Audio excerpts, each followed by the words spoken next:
గట్టిగా స్తోత్రం. హల్లెలూయా. దేవుడు ఏదైనా చెప్పాలి అనుకున్నప్పుడు ఎవరి ద్వారా చెప్తాడు దేవుడు అంటే అది దైవజనుడి ద్వారానే చెప్తాడు. ఎవరి విషయాన్ని తెలియజేస్తాడు? దైవజనుడికే తెలియజేస్తాడు. మీకు చాలాసార్లు చెప్పాను, మరలా నేను చెప్తున్నాను. మీరు బైబిల్ గారు అంతా చూడండి. ఏదైనా విషయం చెప్పాలనుకున్నప్పుడు ఎవరు చెప్తాడు? దైవజనుడికి ప్రత్యక్షంగాను పరోక్షంగాను దేవుడు చూపిస్తాడు, వినిపిస్తాడు. చూపిస్తాడు, వినిపిస్తాడు. దేవుడికి స్తోత్రం. దేవుడు ఒక చట్టం పెట్టాడు. లోకంలో చట్టం ఉంది, అలాగే దేవుడు కూడా మనకు ఒక చట్టం పెట్టాడు. ఎవరైతే చట్ట ప్రకారంగా జీవిస్తారో వారి జీవితం హ్యాపీగా కొనసాగుతుంది. ఉదాహరణ, రోడ్డుకి గుడిపక్క వెళ్ళాలి, అంతే కదా చట్టం. ప్రసారిగా ఎంతమంది చెప్పేద్దాం అయితే రోడ్డుకి ఎడపక్క వెళ్ళాలి, మరి గుడిపక్క తలుపుతున్నాం అంటే అందరూ గుడ్డోలేడా? నాకేం తెలియదు. స్తోత్రం. రోడ్డుకి ఎడమ పక్కన వెళ్ళాలి, అది చట్టం. అది నేను నా ఇష్టం ఈ గుడి పక్కన వెళ్తానంటే నేను చేస్తే రూపాయి రావు. అలాగే ఎడమ పక్కనే వెళ్తా ఉన్నాం, కరెక్ట్గానే వెళ్తా ఉన్నాం.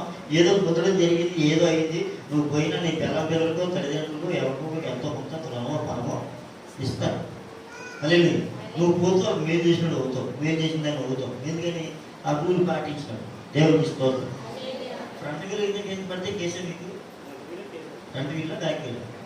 బ్యాక్ వీల్ కేసు లేదు, ఫ్రంట్ వీల్ కింద ఎవరైనా పడితే కేసు. అంటే జాగ్రత్త చూసుకోవాలి. బ్యాక్ వీల్ కింద ఎవరి పడిన పడితే ఎలా పడతారో తెప్పుకోవచ్చు. సరైన మనకి ఏమి ఉంటాయి కదా. స్తోత్రం. కనుక ఈ చట్ట ప్రకారంగా మనం వెళ్ళినప్పుడు మనకి లాభమే కలుగుతుంది. ఒకటి, ప్రాణ నష్టం జరగదు. రెండవది, ఒక నష్టం జరిగినా కుటుంబానికి అది మేలుకరంగా ఉంటుంది. అలాగే మరి లోకంలో ఉన్న చట్టమే ఇంత కరెక్ట్గా ఉండి మేలుకరంగా ఉన్నప్పుడు దేవుడు మనకు విధించిన చట్టం మేలుకరంగా ఉందా? అలాగే ఏమిటంటే దేవుడు మనకు విధించిన చట్టం అని అడిగితే, పాత నిబంధన గ్రంథంలో మనం చూసినట్లయితే దేవుడు 10 ఆజ్ఞలు చట్టంగా పెట్టాడు. కట్టడలు, విధులు ఉన్నాయి. ఇవి కాకుండా ఆజ్ఞలు వేరుగా ఉన్నాయి. కట్టడలు, విధులు అంటే మానవులు చేయాల్సిన పనులు ఉన్నాయి. కొన్ని కట్టడలు ఉన్నాయి, కొన్ని ఆజ్ఞలు కూడా ఉన్నాయి. ఈ కట్టడలు, విధులు కంటే ఆజ్ఞ అనేది చాలా చాలా ఇంపార్టెంట్. ఆజ్ఞ అనేది చాలా. ఈ 10 ఆజ్ఞలలో ఒక ఆజ్ఞ కోల్పోయినా మిగతా 9 కోల్పోయినట్టే. ఇప్పుడు ఈ సబ్జెక్టులో అన్ని సబ్జెక్టులు 99 వచ్చేసి ఇంగ్లీష్ ఒకటి 34 వచ్చాయి. మీరు అయిపోయినట్టేనా? అన్నీ 90 వచ్చేసాయి కదా. 99 ఎన్ని వచ్చినా అసలు మార్కులేని 55 ఇలాంటి అందరూ 10th పాస్ అయిపోయారండి. సరే, అప్పుడు తెలియదు చెప్పాలి ఎందుకు మమ్మల్ని పాస్ చేస్తారు. స్తోత్రం. 35 మార్కులు. ఎన్ని? 35. స్తోత్రం. కనుక ఏది ఏమైనా ఒక్క సబ్జెక్టు పోయినా అన్ని సబ్జెక్టులు పోయినట్టే మళ్ళీ మనం రాసుకోవాలి. స్తోత్రం. పాస్ అనేది లేదు, ఆ ఒక సబ్జెక్ట్ మళ్ళీ ఏం చేయాలి? రాసుకోవాలి. అదేవిధంగా దేవుడు ఇచ్చిన 10 ఆజ్ఞలు ఏ ఆజ్ఞ కోల్పోయినా మిగిలిన ఆజ్ఞలన్నీ కూడా కోల్పోయినట్టే. అయితే ఇప్పుడు యేసుక్రీస్తు ప్రభువు వచ్చిన తర్వాత ఈ 10 ఆజ్ఞల్ని కూడా ఆయన 2 ఆజ్ఞలుగా మార్చేశారు. 10 ఆజ్ఞల్ని 2 ఆజ్ఞలుగా మార్చేశారు. ఏంటి 2 ఆజ్ఞలు? మార్కు సువార్త 12వ అధ్యాయము 29వ మాట. అందుకు యేసు ప్రధానమైనది ఏదనగా, ఓ ఇశ్రాయేలు వినుము, మన దేవుడైన ప్రభువును, అద్వితీయ ప్రభు, నీవు నీ పూర్ణ హృదయముతో, పూర్ణ ఆత్మతో, పూర్ణ వివేకముతో, పూర్ణ బలముతో నీ దేవుడైన ప్రభువును సేవింపవలెనను అనున్నది ప్రధానమైన ఆజ్ఞ. దేవునికి స్తోత్రం. ఒక్క నిమిషం. హల్లెలూయా. ఎలా సేవించాలని ప్రభువుని? ఎవరైనా ఆయన గురించి ఒక మాట చెప్పాడు. అద్వితీయ ప్రభువు. దేవునికి స్తోత్రం. ఈ ప్రపంచంలో అద్వితీయుడు, జనరయుడు ఒకే ఒకడు ప్రభువైన యేసుక్రీస్తు. ఆయన ఎవరు అంటే అద్వితీయుడు అన్నాడు. ఇంకొకడు ఎవరు లేడు. కనుక మనం ఆరాధించే ప్రభు ఎవరంటే ఆయన అద్వితీయుడు. ఆయన మించిన వారు ఎవరు ఈ ప్రపంచంలో లేరు. ఎవరినో ఆరాధిస్తున్నాం అనుకుంటున్నారేమో. దేవునికి స్తోత్రం. లోకంలో కొందరు వారు ఆరాధించేదాన్ని పట్టు చీరలై కట్టుకొని వచ్చి కాస్ట్లీ బట్టలు వేసుకొని నెత్తి మీద ఏది పెట్టుకొని వారు ఆరాధన చేస్తూ ఉన్నారు కాస్ట్లీగా. నిజానికి వారికి దేవుడు ఎవరు? దేవుడు ఎవరో ఎరిగిన మనం దేవుడి సన్నిధిలో ఆరాధించడానికి ఎలాగ ఆరాధన చేస్తున్నాం ఒకసారి ఆలోచించండి. మన దేవుడైన ప్రభువును, అద్వితీయ ప్రభు అయిన ఏ హృదయం కావాలి దేవుడి సన్నిధిలో ఆరాధించడానికి? పూర్ణ హృదయం. కొంచెం ఇక్కడ కొంచెం అక్కడే కాదు. వాక్యం కొంత ఇచ్చట కొంత అచ్చట ఉంది, కానీ హృదయం మాత్రం కొంత ఇచ్చట కొంత అచ్చట ఉండకూడదు. పూర్ణ హృదయము. ఏ ఆత్మ? ఆత్మ కూడా ఎలా ఉండాలి? పూర్ణంగా, కపటము లేనిదిగా ఉండాలి. ప్రభువుని ఆరాధన చేస్తున్నాం అనే విషయం మనం జ్ఞాపకం ఉంచుకోవాలి. ఎందుకంటే ఆయనను యథార్థముగా ఆరాధించేవారు అంటాడు ఆయన. దేవుని స్తోత్రం. పూర్ణ ఆత్మతోను వివేకం ఉండాలి. దేవునికి స్తోత్రం కలుగుతుంది. హల్లెలూయా. ఏముండాలి? వివేకం లేకపోవడం ఏమిటి, వివేకం ఉండడం ఏమిటి అని అడిగితే ప్రసంగి 5వ అధ్యాయంలో ఒక మాట రాయబడి ఉంటుంది. చూద్దామా? ప్రసంగి 5వ అధ్యాయము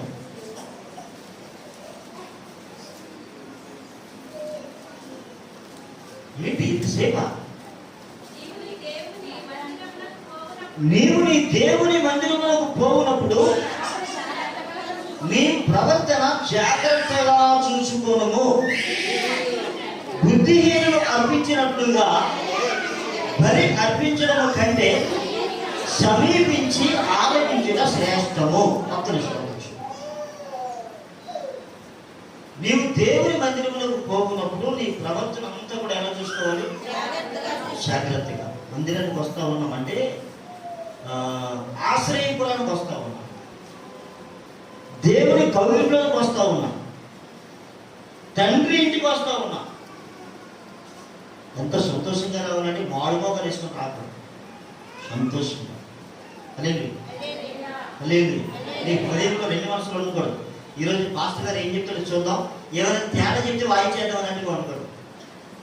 చాలా మంది ఉద్దేశాలు స్తోత్రం. మీరు చాలా మంచాడు, కానీ చాలా మంది ఉద్దేశాలు కాబట్టి ఏం తేడా మాట్లాడారు చూద్దాం అన్నట్టు అయిపోయి జాగ్రత్త తోలు తీసేస్తాయి. లేదు చదవండి.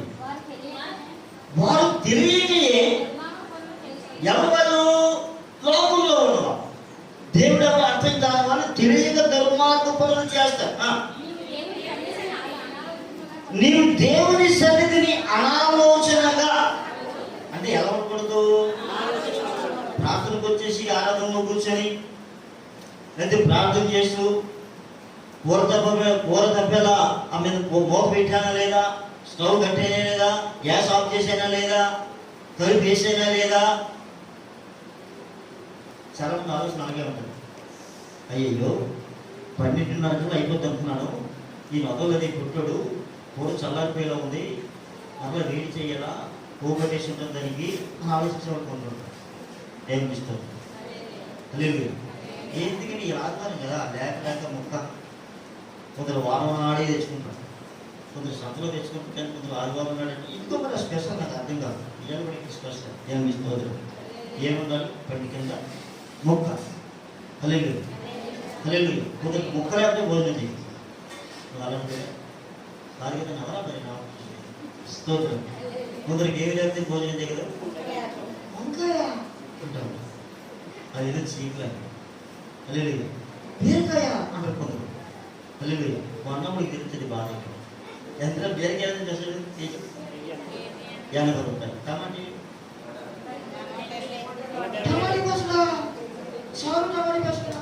అన్నప్పుడు తెలుస్తుంది బాగా. స్తోత్రం. హల్లెలూయా. కొందరు చీక్ అలాంటి వాడు. దేవుని స్తోత్రం. సరే, ఎక్కడికి వచ్చాం?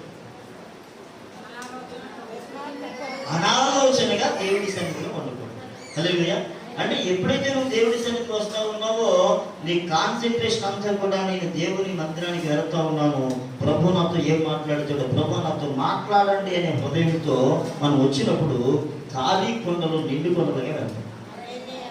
విచారం తొలగిపోతుంది, సమస్యలు తొలగిపోతాయి, ఇబ్బందులు తొలగుతాయి. ఎందుకంటే దేవుడు ప్రతి వారితో దేవుడు మాట్లాడతాడు కనుక ఆ మాట ప్రకారంగా మనం సరి చేసుకున్నప్పుడు మన జీవితంలో అద్భుతం స్టార్ట్ అవుతుంది. ఆయన మాట ఇచ్చి తప్పిపోయేవాడు కాదు. ఆయన ఎలా పడితే అలా మాట్లాడేసేవాడు కాదు. అందరితో మాట్లాడతాడు. దేవుని వాక్యం ఏ ఒక్కరితో కాదు సుమా. కొందరంటారు నీకోసమే అంటాడు. మిగతా రావాలా లేకపోతే స్తోత్రం. కనుక దేవుని వాక్యం అందరికీ ఒకరి కాదు, అందరితో దేవుడు మాట్లాడాడు. వచ్చినప్పుడు కూడా ఏం ప్రార్థన చేయాలి? నాతో మాట్లాడడం అని ప్రార్థించాలి. దేవుని స్తోత్రం. హల్లెలూయా. నీవు దేవుని సన్నిధిని అనాలోచనగా పలుకడానికి నీ హృదయం బలపడనీయక నోటిని కాచుకో. హల్లెలూయా. హల్లెలూయా. నోటిని కొన్నిసార్లు నేను వింటా ఉంటాను, మందిరానికి వెళ్ళేటప్పుడు మాట్లాడుకుంటాను ముందుగా చూద్దామనే టైంలో. ఏం చూద్దాం? స్తోత్రం. కనుక నీ నోటిని ఏం చేయాలి? కాచుకో. దేవుడు ఆకాశం మీద ఉన్నాడు, నీవు భూమి మీద ఉన్నావు. కావున నీ మాటలు కొద్దిగా ఉండవలెను. దేవుని స్తోత్రం కలుగుతుంది. విస్తారమైన పనిపాటుల వలన స్వప్నం పుట్టును. ఎక్కువ మాటలు పలుకువాడు. ఎక్కువగా మాట్లాడేవారు ఎవరన్నా? దేవుని బిడ్డలు తక్కువగానే మాట్లాడాలి. ఎక్కువగా వినాలి, తక్కువగా మాట్లాడాలి. నేర్చుకోవడానికి చేయదు. హల్లెలూయా. కొంచెం ఏకంగా వాగిందే వాగుతూ ఉంటాం. తర్వాత నీవు దేవునికి మొక్కుబడి చేసుకున్న ఎడల దాన్ని చెల్లించుటకు మనసు ఆలస్యం చేయకుండా. హల్లెలూయా. మనం ఏదైనా దేవుని సన్నిధిలో మొక్కుకుంటే మనం ఏం చేయకూడదంట? ఆలస్యం చేయకూడదు. బుద్ధిహీనులు ఏంటో ఆయనకి ఇష్టము లేదు. నీ ధ్యానము శిక్షకు లోబడినంత పని నీ నోటి మాట వలన జరగనీయద్దు అన్నాడు. ధ్యానం దేనికి లోబడుతుందట? శిక్షకు లోబడుతుందట. ఎందుకు శిక్షకు లోబడుతుంది? నువ్వు దేవుడి సన్నిధిలో మాట ఇచ్చావు, లేకపోతే దేవుడి సన్నిధిలో అనాలోచనగా పలికావు. ఎవరు వినలేదనుకున్నావు, ఎవరు చూడలేదనుకున్నావు. కానీ నువ్వు భూమి మీద ఉన్నావు, ఆకాశంలో దేవుడు ఉన్నాడు, నీ మాటలు కొద్దిగా ఉండవలేదు అన్నాడు. ఆయన విన్నాడు, ఆయన వింటాడు. ఇద్దరు మాట్లాడుకోవచ్చు ఉండదు. ఆయన ఒకరు మాట్లాడుకోలేదు, ఇద్దరు మాట్లాడలేదు. ఇద్దరు మాట్లాడుతుండగా ఆయన ఏం చేస్తుంటాడు? చెవికి వింటాడు. దేవుని స్తోత్రం.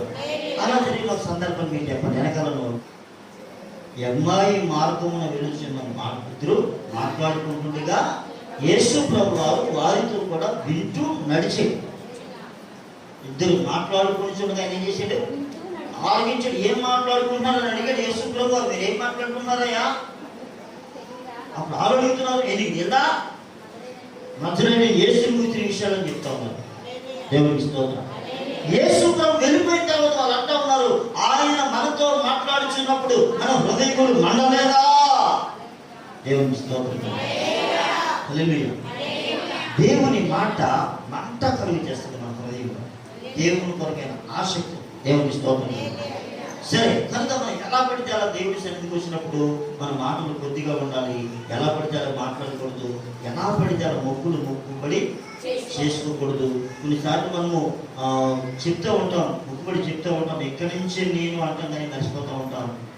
దానివల్ల ఏం జరుగుతుందంటే నీ దేహము శిక్షకు లోబడే పరిస్థితి వస్తుంది. అది రోగమే కావచ్చు, క్యాన్సరే కావచ్చు, మరొకటి కావచ్చు, ఏమైనా కావచ్చు. హల్లెలూయా. హల్లెలూయా. మరి ఎందుకు వచ్చిందంటే మాట తప్పిన కారణం చేత. హల్లెలూయా. కొన్ని రోగాలు ఉన్నాయి. కొన్ని రోగాలు బోన్ క్యాన్సర్ అని ఉంది. దానికి ఇంకొక పేరేముందండి?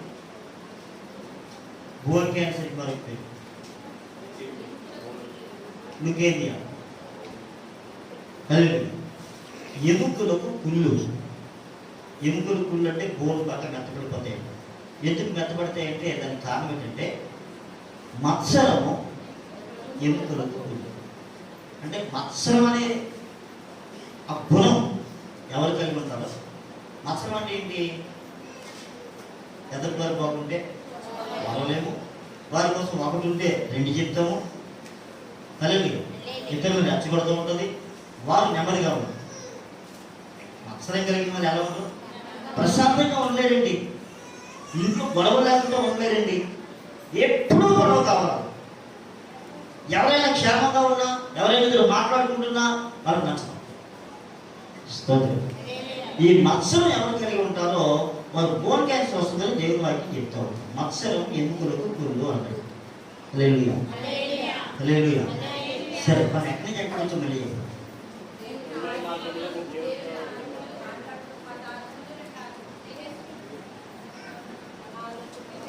చట్టము ఏంటి? చట్టము కాదు, చట్టము. లేదు, చట్టం అనేది తప్పనిసరిగా ఈ లోకంలో మనం పాటించాలి.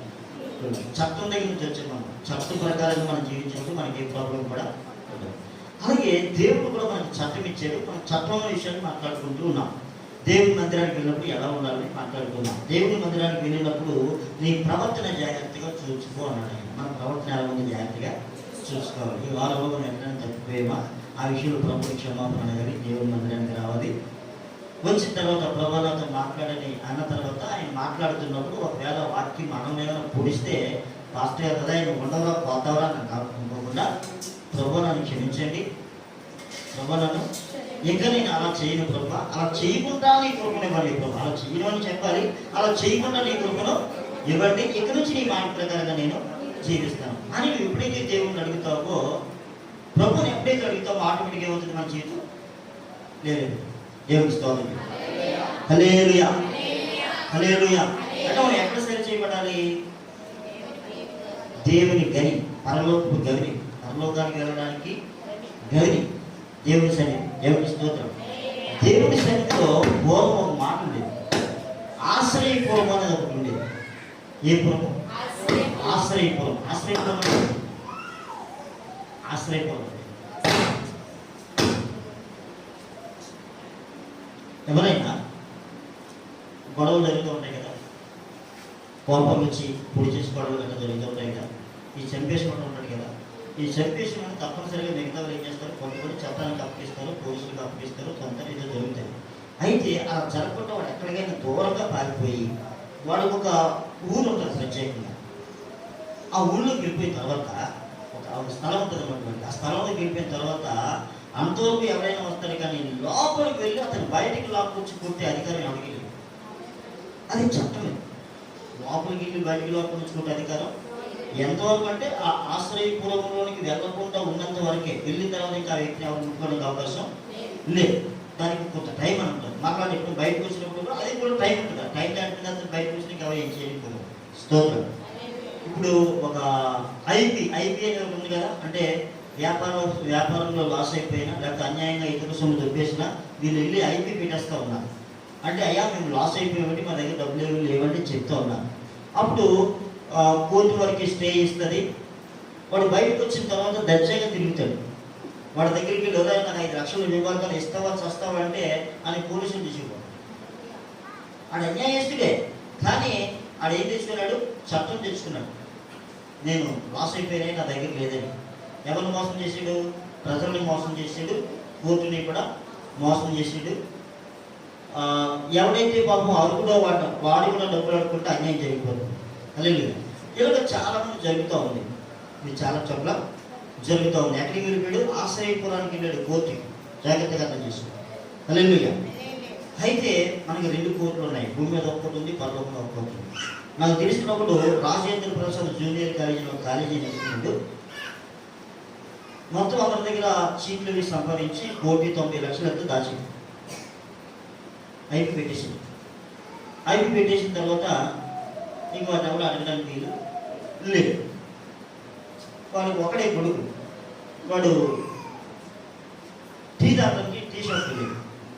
ఆయన చూసుకున్నాడు, ఎవడో అన్నాడట, వీళ్ళు బాబు అందరూ కోట్ల కొట్టి సంపాదించాడు, ఈ 20 ఎంజాయ్ చేస్తున్నాడు అన్నాడు. అంతే, వాడి ఇంటికి ఆత్మహత్య చేసుకుని చచ్చిపోయాడు. ఏం భరించినాక? మాట భరించినాక. ఎవడి కొరకు అంత సంపాదించాడో వాడు లేడు. హల్లెలూయా, హల్లెలూయా. అంటే ఈ లోకంలో వాడికి న్యాయం జరిగి వాడిని ఎవరు ఏమనుకోవచ్చు, కానీ ఆయన ఊరుకోలేదు. ఇది మనసాక్షి కూడా ఊరుకోలేదు. జాగ్రత్త. దేవునికి స్తోత్రం. హల్లెలూయా. గట్టిగా స్తోత్రం చెప్పండి. హల్లెలూయా. అదేవిధంగా ఈ ఆశ్రయపురంలోకి ఎవరైతే వెళ్తారో వారిని ఎవరు ఏమనడానికి వీలు. అయితే నేటి ఆశ్రయపురం ఏది అని మనం చూసినట్లయితే దేవుని సన్నిధే మనకు ఆశ్రయపురం. ఇక్కడికి దొంగలు వస్తారు, పొలిగోలు వస్తారు, వ్యభిచారులు వస్తారు, అన్ని రకాల ప్రజలు వస్తారు. ఎవరు వచ్చి అయ్యా నన్ను క్షమించయ్యా, నేను తప్పు చేశానయ్యా, నేను పాపం చేశానయ్యా అంటే ఎవరు ఒరే కూనికోరు నువ్వు పోరా అంటాయి. దేవుని స్తోత్రం. ఆయన దగ్గరకు వచ్చి ఎవరు ప్రత్యార్థం పడతారో ఆ సన్నిధిలో ప్రత్యార్థపడిన ప్రతి వారిని ఆయన క్షమిస్తారు. దేవుని స్తోత్రం. యేసు రక్తం ప్రతి పాపము నుండి కడిగి వారిని శుద్ధి చేస్తుందని దేవుని వాక్యం సెలవిస్తాం. హల్లెలూయా. ఎక్కడ? యోహాను పత్రిక 1వ అధ్యాయము 9వ వచనం. మన పాపములను మనం ఒప్పుకున్న యెడల యేసుక్రీస్తు నమ్మదగిన వాడు నీతిమంతుడు కనుక మన పాపములన్నిటినీ క్షమించి సమస్త దుర్నీతి నుండి మనలను పవిత్రులుగా చేయను. దేవుని స్తోత్రం. మనం ఏం చేస్తారు? ఆయన పవిత్రులుగా చేస్తాడు. భయంకరమైన పాపమే. ఎవరికి కూడా నేను మంచోడిని అనడానికి ఎవరికి అవకాశం లేదు. ఒకసారి ఒక బెంజమిన్ అనే ఒక అతను సాక్షి చెప్తా ఉన్నాడు. ఆయన ఒక ఇంటికి వెళ్ళాడట. ఇంటికి వెళ్ళినప్పుడు పెద్దలిద్దరిని కట్టేశాడట. భర్త వారి ఇద్దరిని కూడా కట్టేశాడు. కట్టేసిన దొంగతనానికి వెళ్తూ ఉంటే చిన్న బిడ్డ 5 సంవత్సరాల పాప ఎవరు వచ్చి అంకులు మా డాడీని ఏం చేయదు అంకులు, మా మమ్మీని ఏం చేయదు అంకులు అంటే ఆడి చేతిలో ఉన్న కత్తి తీసి ఆ పిల్ల నుదుట్లో పొడిచి ఆ రక్తాన్ని తాగి పాలుతో పెట్టిన అలా తిన్నాడట. బాగు నుంచి కింద పడి చచ్చిపోయింది. హల్లెలూయా. ఎంతో బాగా చూడండి. కానీ ఒక రోజు వాడి జైల్లో ఉండగా వాడి దగ్గరికి సువార్త వచ్చింది. ఏమొచ్చింది? సువార్త వచ్చింది. సువార్త వచ్చినప్పుడు వాడు విన్నాడు. ఆలోచన చేశాడు. వాడు ఎలాంటి వాడు ప్రత్యర్థపడ్డాడు, ఏడ్చాడు. కరుణమైన దేవుడు వాడిని క్షమించాడు. అధికారులు కొంత మార్పు తీసుకుని వచ్చాడు.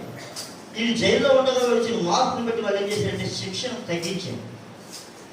ఇంకా శిక్షణ తగ్గించాడు. తర్వాత బయటకు వచ్చాడు. వాడు యేసుక్రీస్తుకి సాక్షిగా బెంజమిన్గా పేరు మార్చుకొని కొన్ని వందల పట్టణాల్లో గ్రామాల్లో సువార్త చెప్తా ఉన్నాడు. దేవుని స్తోత్రం. మనమైతే వాడు కూలిపోరని చెప్తాము, కానీ దేవుడు చెప్తా ఉన్నాడు వాడి పాపముని కడిగి వేశాను అని. దేవుని స్తోత్రం. అంటే ఏ ఒక్కరిని తీర్పు తీర్చడానికి మనము సరిపో. దేవుని స్తోత్రం. మనకు వారు చెడ్డవారు కావచ్చు, ఏమో వారు ప్రత్యర్థం పడ్డారేమో, దేవుడు వారిని మంచిగా మార్చాడేమో మనకి తెలియదు. హల్లెలూయా. హల్లెలూయా. కనుక ఎవరినైనా మనకి ఇష్టం వచ్చినట్టుగా మనం చూసిన దాన్ని బట్టి మనం మాట్లాడడానికి ఎట్టి పరిస్థితులు మనం యోగ్యమో కాదు. దేవునికి స్తోత్రం చెప్పాలి. హల్లెలూయా. హల్లెలూయా. ఎక్కడి నుంచి ఎక్కడికి వచ్చాం? చట్టం. ఈ లోక చట్టం శిక్ష తప్పించుకోవచ్చు, కానీ ఆయన మాత్రం మనల్ని విడిచిపెట్టాలి. హల్లెలూయా. తప్పనిసరిగా ఆయన నీతి మార్గంలో మనం ఉన్నప్పుడు తప్పనిసరిగా మన జీవితాలు ఏం చేస్తాడు? మనం ఎలాంటి వారైనా ఆయన దగ్గర మనం క్షమాపణ పొంది తగ్గించుకుంటే, తమ్ము తగ్గించుకున్న వారు హెచ్చించబడతారు. తప్పనిసరిగా ఆయన ఏం చేస్తాడు? ఒక ఉన్నతమైన స్థితికి తీసుకొని వస్తాడు. దేవుని స్తోత్రం. దేవుని వాక్యం సెలవిస్తూ ఉంది, దీనులను దరిద్రులను పెద్ద కుప్పల మీద ఉండి వారిని ఆయన లేవనెత్తువాడు. ఎవరెవరిని? దీనుల్ని, దరిద్రుల్ని, పెద్ద కుప్పల మీద ఉండేవారిని. దేవుని స్తోత్రం. హల్లెలూయా. హల్లెలూయా. నా చిన్నప్పుడు మా నాన్నగారు ఒక లాడ్జీలో పనిచేసేవారు మేనేజర్గా. ఆ లాడ్జీ కట్టించడం ఆయన, మేనేజర్గా ఉండడం ఆయన. అప్పుడు ఆయన చేతిలో 150 రూపాయలు. ఆ దినాల్లో సొంత సైకిల్ కలిగి ఉంటే మోటార్ సైకిల్ కలిగి కలిగి ఉండేది. ఏమిటి కానీ ఎప్పుడు 40 సంవత్సరాల కింద. హల్లెలూయా. సొంత సైకిల్ కలిగి ఉంటే చాలా గొప్పలు. అందులో ర్యాలీ సైకిల్ అంటే మరీ గొప్ప. దేవుని స్తోత్రం. ఈ 5 రూపాయలు అంటే రోజుకి చేతికంతప్పుడు 150 రూపాయలు అంటే నెలకి 5 రూపాయలు. రోజుకి ఎంత? అప్పుడు ఒకవేళ ఆయన మేస్త్రి పనికి వెళ్తే 8 రూపాయలు ఇచ్చేవాడు. మా నాన్నగారు మంచి మేస్త్రి, మంచి డిజైనర్. మేస్త్రి పనికి వెళ్తే 8 రూపాయలు ఇచ్చేవాడు. కానీ దానికంటే ఇది ఎలా ఉంది? స్టైల్గా కూర్చొని రాయడమే. హల్లెలూయా. అది మా పట్టణ నర్సీపట్నం ప్రెసిడెంట్ గారి లాడ్జీ. పైగా ఏమి డబ్బులు వచ్చేమో, కానీ అందులో ఎక్కువ వాతాదు ఆయన త్రాగుడికి అయిపోయి. దేనికి అయిపోయి? త్రాగుడికి అయిపోయి. మరి ఇంట్లో గడవాలంటే ఎట్లాగా? మా అమ్మకి ఏ పని చెప్పగల. అప్పుడు ఇది చెప్పలేక, లేదు అని చెప్పలేక ఒక 10 పైసలు మాకు ఇచ్చి బఠానీలు కొనుక్కొని, బఠానీలతో మా పొట్ట నింపుకునేవారు. దీంతో బఠానీలతో మా పొట్ట నింపుకునేవారు. ఈ విషయం బయటలు కానీ పక్కలు కానీ ఎప్పటికీ తెలియదు. ఇప్పుడు నీకే తెలుసు. హల్లెలూయా. అటువంటి పరిస్థితుల్లో నుంచి నేను వచ్చాను. నాకు ఆకలి బాగా తెలుసు, కష్టం తెలుసు, ఇతరుల కన్నీరు తెలుసు. అలాగే ఎందుకంటే నా జీవితంలో నా చిన్నప్పటి నుంచి నేను అనుభవించాను. ఇంకొక మాట చెప్తాను. ఒకసారి మా నాన్నగారి జేబులో నుంచి ఒక రూపాయి పడిపోయింది. రూపాయి. ఈ రూపాయి మా అమ్మ చూస్తూ ఉండగా ఆ రూపాయి మా అమ్మకు దొరికింది. మా అమ్మ తీసి పక్కన పెట్టింది. ఏమైందో తెలియదు, మొత్తం మీద రూపాయి కోసం రూపాయి కనబడలేదన్న మా అమ్మ భయం ఏంటంటే కింద పడిపోయింది తీసేనన్నా నమ్మడే తీసేవాడంటే ఈవిడికి దొంగతనం తెలియదు. నిజంగా తీలే పడిపోయింది తీసేది, కానీ అలా చెప్తే నమ్మడు. నాకు ఎందుకు చెప్పలేదండి. స్తోత్రం. సరే ఈ విషయం జరుగుతూ ఉంది. అప్పుడు నేను 3వ తరగతి ఎంతో చదువుతున్నాను. మా అమ్మ నా దగ్గరికి వచ్చింది. చెప్పాను, నాన్న చేతిలో నుంచి రూపాయి పడిపోయింది. అది నాన్నదని నేను అనుకోలేదు, ఏదో ఏంది అనుకున్నాను. తీసాను, పక్కన పెట్టాను. ఇప్పుడు ఎవరు తీసారని అడుగుతున్నాడు. నన్ను నేనేం చేయమంటావు? నేను ఎంత చదువుతున్నాను, నువ్వు పక్కన ఉన్నాను, నేనే తీసాను. ఏమన్నా మా రెండో మనను పుట్టింది శతకోట్లు పుట్టింది. ఇప్పుడు మా అమ్మ పరిస్థితి చెప్పండి, ఎలా కుమిలిపోతూ ఉంటుందండి. నన్ను పుట్టారని నాకు బాధలేదు, మా అమ్మ కుమిలిపోతుందన్న బాధ. స్తోత్రం. ఆ రోజు నేను నేర్చుకున్నాను, ఇతరుల కొరకు మాట పడ్డాను. ఈ రోజు వరకు చదువుతాను. స్తోత్రం. హల్లెలూయా. తప్పు చేసి మాట పడ్డం కాదు, కొన్ని భరించడానికి ఇష్టపడ్డవాడిని. యేసు ప్రభువు లేనప్పుడే పడ్డానికి ఇష్టపడ్డవాడిని. యేసు ప్రభువులో ఉన్నానండి నేను. స్తోత్రం. హల్లెలూయా, హల్లెలూయా. ఆ రోజు నా తల్లి వేళని చూసాను, ఎంతగా కుమిలిపోతా ఉన్నాను. దేవుడి స్తోత్రం. ఇతరులు కన్నీరు చూడక, కానీ నువ్వు కన్నీరు కారిస్తే ఆ కన్నీటిలో యథార్థత ఉండాలి. దొంగ కన్నీరు కార్చుకో. ఎక్కడికి స్తోత్రం. హల్లెలూయా. ఎందుకు ఈ విషయం చెప్పానంటే నా స్థితి అది. ఈరోజు నా స్థితి నాకు మా లేని అంటూ ఉంది. మొన్న ఒక అమ్మాయి చెప్తా ఉంది, మా నాన్న పెద్ద కబుర్లు చెప్తున్నాడు, పెద్ద ఇల్లు కట్టేసినట్టు. చిన్న ఇల్లు కట్టాడు, ఎక్కడ చదువుకోవాలా? ఒక గదిలో అందరూ గదిలో ఉంటే ఎక్కడ చదువుకుంటాం మేము? ఏంటమ్మా, నాన్న చిన్న ఇల్లు కట్టాడా? ఈ ఇల్లు నీకు సరిపోలేదా? ఈ ఇల్లు కట్టడానికి నాన్న ఎంత కష్టపడ్డాడో. అలాగే కొంత క్లాస్ ఇవ్వాలనిపించింది, కానీ కుదరలేదు. రావట్లేదు అంటే నేను చూసి చేస్తూ ఉంటే ఒకటే అసలు నీ బతికి ఏసీలో ఉన్న బతికేంటరా? నీ బతికి ఏసీ బతికేనా అసలు? ఒకసారి క్లాస్ వెళ్ళు. అవును, గాలి బతుకు, పెంట బతుకు, తృణీకరించబడిన బతుకు, ఎలా బాకీ తీరుస్తావురా అని అనిపించుకున్న బ్రతుకు. నా బంధువులు నాకు డబ్బులు అప్పించి నా ఇల్లు రాయించుకోవడానికి వచ్చిన బ్రతుకు. నా ఇంట్లో వాళ్ళే నన్ను నమ్మలేని బ్రతుకున్నారు. కానీ ఈరోజు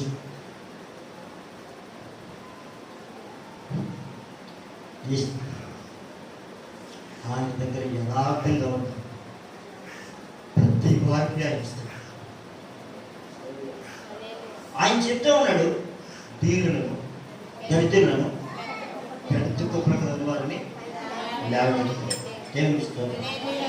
ఎదుటి వారు బాగున్నారని మనం బాగులేని మత్సరం అనేది మనకు వస్తే మనకు అనవసరమైన ఓడికాయ వస్తుంది. నెమ్మదిని కోల్పోతాం, నేనేం కోల్పోతాం? ప్రశాంతత కోల్పోతాం, సంతోషాన్ని కోల్పోతాం. ఎదుటి వారు బాగున్నారు ఏటో ప్రారంభిస్తే మనం సంతోషాన్ని కోల్పోతాం. దేవుడు మనల్ని సంతోషంగా ఉన్నాడు. స్తోత్రం. హల్లెలూయా, హల్లెలూయా. కనుక దేవుని మందిరానికి వస్తున్న మనల్ని ఏం చేయాలి? సరి చూస్తాం. హల్లెలూయా. దేవుని వాక్యం పంపిస్తాం. ప్రతి వారు దేవుని మందిరానికి వెళ్ళడానికన్నా దేవుడు పొలిమేరని ఏర్పరిచాడు. ఏర్పరిచాడు? పొలిమేర ఏర్పరిచి అక్కడ ఒక మందిరం పెట్టాడు. నిర్ణయ కాలంలో, అంటే దేవుడు మనకి నిర్ణయ కాలం ఏది? ఆదివారం. ఆదివారం వెళ్ళడానికి ఒక నిర్ణయ కాలం, ఒక సన్నిధి మనకి ఇచ్చాడు. అక్కడికి మనం వెళ్ళడానికి. అక్కడికి వెళ్ళేటప్పుడు మనం ఏం చేయాలి? మనలో మనం సరి చేసుకుని అక్కడికి వెళ్ళాలి. దేవుని చట్టంలో దేవుని వాక్యం మనం వినేటప్పుడు మనం ఏం చేయాలి? సరి చేసుకోవాలి. అలా సరి చేసుకోవడానికి మనకు విషయాలు చెప్పాడు. దేవుడి సన్నిధికి వచ్చిన ప్రతి వారు కూడా ఏమవ్వాలి? ఆశీర్వాదం పొందాలి, ఆరోగ్యం పొందాలి, నెమ్మది పొందాలి. దేవునికి స్తోత్రం. హల్లెలూయా, హల్లెలూయా. నేను చాలా కష్టం అనిపించాను కదా నా ఏజ్లో. నేను ఒక నిర్ణయం తీసుకున్నాను. మా తమ్ముడు కానీ మా చెల్లి కానీ ఎప్పుడు బట్టలు లేవు అనే పరిస్థితి రాకూడదు. ఆ స్వీట్ని తింటే బాగుంటుంది అనే పరిస్థితి రాకూడదు. అంటే వారు ప్రతిదీ తినాలి, బట్టలు లేని పరిస్థితి వారికి రాకూడదు. నేను 5వ తరగతిలో ఉన్నప్పుడే పనిచేయడం ప్రారంభించాను. నా 10 సంవత్సరాల వయసులో నేను పనిచేయడం ప్రారంభించాను. అలాగే నా ఆయాలో ఎప్పుడు వారు బట్టలు లేని పరిస్థితి కానీ, ఎరుపు బట్టలు కట్టుకునే స్థితి కానీ నా కుటుంబానికి ఏనాడు రాదు. దేవుని స్తోత్రం. హల్లెలూయా, హల్లెలూయా, హల్లెలూయా. మన జీవితంలో ఎప్పుడు ఎరువు బట్టలు కానీ ఎరువు వస్తువులు కానీ మనం తీసుకోవడం. గట్టిగా స్తోత్రం. సరే, ఏం విషయం? మనం చట్టం. దేవుడి మందిరానికి వెళ్ళడానికి ఒక స్థలం చెప్పాడు ఆయన. ప్రతి 5 రోజులు 6 రోజులు కష్టపడి పనిచేయమన్నాడు. 7వ రోజు దేవుడి మందిరంలో ఉండమన్నాడు. దేవుడి మందిరంలో ఉండేటప్పుడు దేవుడు కొన్ని పనులు చెప్పాడు. నువ్వు విగ్రహాలను చేయొద్దు అని చెప్పాడు. దేవుని విగ్రహాలను చేయొద్దని చెప్పాడు. నువ్వు దీర్ఘాయుష్మంతుడిగా ఉండాలి అంటే నీ తల్లిని తండ్రిని సన్మానించాలని చెప్పాడు. తల్లిని తండ్రిని, ప్రతి కుమారుడు ప్రతి కుమార్తెగా బయలుపోతే కుమారుడు తల్లిని తండ్రిని ఏం చేయాలి? సన్మానించి వారికి లోబడి ఉండాలన్నాడు ఆయన. దేవునికి స్తోత్రం కలుగుతుంది. హల్లెలూయా. ఈరోజు చాలా మంది కుమారులు తల్లిదండ్రులను సన్మానించేవారుగా కాకుండా తెల్ల మాట విని అమ్మబాబు విడిచిపెట్టే వాళ్ళు ఉన్నారు. ఈ మధ్యకాలంలో నేను ఏదో చూస్తూ ఉంటే అందులో తాగడంటాం, నేను చెప్పింది నువ్వు చేస్తే నేను నీతోనే ఉంటానంటాను. ఏం చేయమంటావు? నాకంటే ఎక్కువగా మీ అమ్మని కానీ నాన్న కానీ ప్రేమించకూడదు, వాళ్ళతో మాట్లాడకూడదు. ఏం చెప్తాడా చెప్తున్నాను. బాగా పెట్టి గోప్ పగలు కొట్టాడు. నేను వెంటనే లైక్ చేసింది. తెల్లం ఏమొచ్చింది? అమ్మ బాబు పుట్టినప్పుడు వచ్చింది. ఈ పనికి మారిన దానికోసం వాళ్ళు పక్కనలా. నా పెళ్ళైన రోజు మా ఆవిడకి ఒక మాట చెప్పాను. పెళ్ళైన రోజు ఫస్ట్ నైట్ మా అమ్మ ఎప్పుడు పని చేయదు. ఆవిడకి కావాల్సిన నువ్వే చేయాలి. ఏ పని మా అమ్మ చెయ్యాలి నువ్వు చెప్పకూడదు. ఈ అందరి ఫస్ట్ నైట్లో ఎలా జరిగే నాకు తెలియదు, కానీ నా ఫస్ట్ నైట్కి 14 ఐటమ్స్ లిస్ట్ ఇచ్చింది మా ఆవిడకి. నాకున్న అప్పులతో పాటు నాకున్న సమస్యలన్నీ కూడా ఫస్ట్ నైట్ మీరు ప్రార్థన చేసింది. ఫస్ట్ నైట్ జరగలేదు, నాకు ప్రార్థనలో ఉన్నాం. రెండోది ఖండితం. ఈరోజు మా అమ్మ గురించి చెప్తున్నాను. మరలా ఇప్పుడు మా అమ్మ పని చేయదు. మా అమ్మ చనిపోయే వరకు ఆవిడ అలాగే ఉంది. స్తోత్రం. నేను మగోని, మరి మీరేమో ఆలోచించారు. స్తోత్రం. అలాగే మా అమ్మని ఎప్పుడైనా మా ఆవిడ నువ్వు అని ఏకవచనం వస్తే, నా విషయంలో నువ్వు అని ఏకవచనం వస్తే అన్నీ లేవు.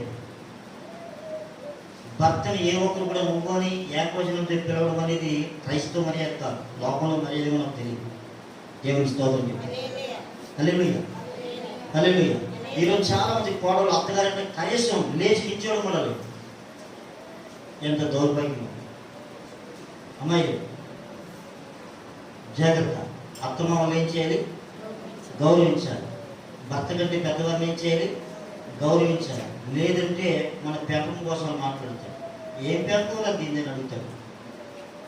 జాగ్రత్త. గట్టిగా స్తోత్రం చెప్పి. హల్లెలూయా.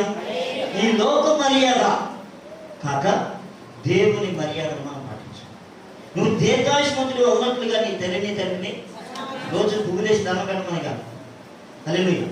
శైలమ్మ మీ నాన్న కట్టించేశాను, మీ ఆయనతో కట్టించాను, నువ్వు తెలివైందండి. స్తోత్రం. అలా చేయకూడదు. నీ ఫీజు మీ ఆయనతో కట్టించుకోవాలి. హల్లెలూయా, హల్లెలూయా, హల్లెలూయా.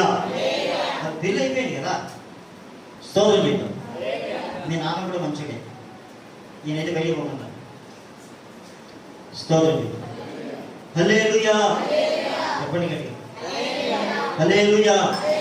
పిల్లలకి దీర్ఘాయుష్ కావాలంటే తల్లిదండ్రులు ఏం చేయాలి? రోజు దండ వేయాలి. ఏం చేయాలి? ఏం చేయాలి? మీ మాంగారిని ఏం చేస్తున్నావు? ముసలోడే ఎక్కువ ఉన్నామన్నా, జాగ్రత్త, నీకు దగ్గర వచ్చాను. మీ అయ్యా చూస్తున్నా హల్లెలూయా. అత్తగారిని పంపించారా? ఆవిడ వెళ్ళిపోయిందా? ఆవిడ వెళ్ళిపోయిందా? కొందరు పంపించారు ఉంటారు, కొందరు ఎలా ఉంటారు? పంపించారు ఉంటారు. ఒకసారి ఏం జరిగిందని చెప్తే ఆలోచించండి. కొడుకు ఆదిలాబాద్లో ఉన్నాడు, తల్లి నర్సీపట్నం చూడడానికి వెళ్ళింది. బాగా చూసుకున్నాడు, కోడలు మూతి ముడుచుకునేది, అటు ఇటు తిప్పుకునేది. ఇది మాత్రం అయినా భయపడకుండా జాగ్రత్త మేనేజ్ చేసుకునేవాడు. ఈ లోపుని అత్తగారు వచ్చింది, అబ్బాయి అత్తగారు వచ్చింది. వచ్చిన తర్వాత వీడు పాపం వాడిని నారాజ్యానికి లేదు, ఆ బాబు ఆరాయి మంచం ఒకటే మంచం ఉంది. వాడు తెలివిగా చెప్పాలి వాళ్ళ అమ్మకి, కొందరికి మాట్లాడడం తెలియక ఎంత చేసినా సెట్ అయిపోతూ ఉంటారు. మా అత్తగారికి మంచం ఇచ్చేయాలండి. మా అత్తగారికి నిజంగా అత్తగారిని అంత గౌరవించాలంటే ఆవిడతోనే ఇచ్చేలా చేయాలి. రెండోది అత్తగారికి అంత తల్లికంటే అంత వాల్యూ కాదు. అక్కడ మొదటి స్థానం తల్లిదే, ఎవడైనా కానీ మొదటి స్థానం తల్లికే ఇవ్వాలి. అత్తగారు శుభ్రం కాదు. హల్లెలూయా. ఈవిడ మా అత్తగారికి మంచం అన్నాడు, మంచం ఇచ్చేసింది. ఆవిడ బెంగెట్టుకుంది, నర్సీపట్నం చచ్చిపోయింది. ఈ తల్లి చచ్చిపోవడం కారణం అంటే 100% వాడు భార్య. తల్లిని గౌరవించినటువంటి తన అత్తగారిని గౌరవించారు. హల్లెలూయా. వాళ్ళు అన్యులు, మనం అన్యులం కాదు. మన దేవుని నమ్ముకున్నవారు, దేవుడికి స్తోత్రం. హల్లెలూయా. ఆ రోజు మొదలుకొని ఈ రోజు కూడా పిల్లలు కంట్రోల్ చేయడం జరగదు. యేసుని మనం నమ్ముకోవడానికి భయమే, ఎల్లదోరు భయం. హల్లెలూయా, హల్లెలూయా, హల్లెలూయా. ఆంజనేయులు ఎలా ఉంటారో మనకు అనవసరం, కానీ దేవుడి పిల్లలమైన మనకి ఏముండాలి? పెద్దల పట్ల మర్యాద ఉండాలి, గౌరవం ఉండాలి. వద్దండి, హల్లెలూయా. నేను గౌరవాన్ని ఆశిస్తాను, నేను గౌరవిస్తాను, గౌరవాన్ని ఆశిస్తాను. హల్లెలూయా. మన సంఘంలో ఎవరైనా భర్తని వేలకాలంగా పిలిస్తే నీ తప్పుకోలేను, మరి వాళ్ళు తప్పుకుంటారేమో, నీ తప్పుకోలేను, అయ్యో అని బాధపడుతూ ఉంటాను. స్తోత్రం చెప్తాను. హల్లెలూయా. నీ బెడ్రూమ్లో నీ ఇష్టం, ఎవరైనా పిలుచుకుంటావో ఏమైనా పిలుచుకుంటావు అనవసరం. సమాజంలో మాత్రం భర్తని చేయాలి, గౌరవించాలి. గట్టిగా స్తోత్రం చెప్తాను. దేవుని మందిరానికి వెళ్ళే ప్రతి వారి ప్రవర్తన జాగ్రత్తగా చూసుకోవాలి. దేవుడు 6 రోజులు కష్టపడి పని చేయమన్నాడు, 7వ రోజు ఆయన సన్నిధిలో ఉండమని చెప్పాడు. ఆయన ఏ రూపాన్ని కూడా చేయొద్దు అన్నాడు. నీవు దీర్ఘాయుష్మంతుడిగా ఉండాలంటే నీ తండ్రిని సన్మానించని చెప్పాడు. దేవుడి పిల్లలు తప్పనిసరిగా తల్లిదండ్రులని సన్మానించేవారిగా ఉండాలి. మొదటి స్థానం దేవుడిది, 2వ స్థానం దైవజనుడిది, 3వ స్థానం తల్లిదండ్రులది, 4వ స్థానం మాత్రమే భార్య. భార్య నెత్తి మీద ఎక్కడానికి వీలేదు, భార్య పక్కన ఉండాలని దేవుడు కోరుతున్నాడు, నెత్తి మీద కాదు. స్తోత్రం.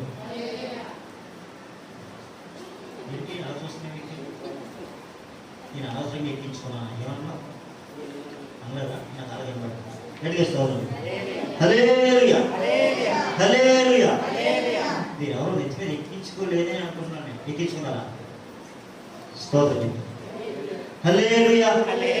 దేవుని మందిరానికి వెళ్ళినప్పుడు మన ప్రవర్తన జాగ్రత్తగా చూసుకోవాలి. మరి దీనులను దరిద్రులను పెద్ద కొబ్బరి మీద ముందు వారిని ఆయన లేవనెత్తుందని చెప్పి ఎప్పుడు అని అడిగితే, చట్టంలో అన్నీ కరెక్ట్గా ఉంటే మన జీవితంలో అన్నీ కరెక్ట్గా ఉంటాయి. ఆయన 3 విషయాలు వాగ్దానం చేశాడు. ఒకటి మనశ్శాంతి, రెండవది స్వస్థత, మూడవది రక్షణ. ఇంకొక 3 స్పెషల్గా ఇచ్చాడు.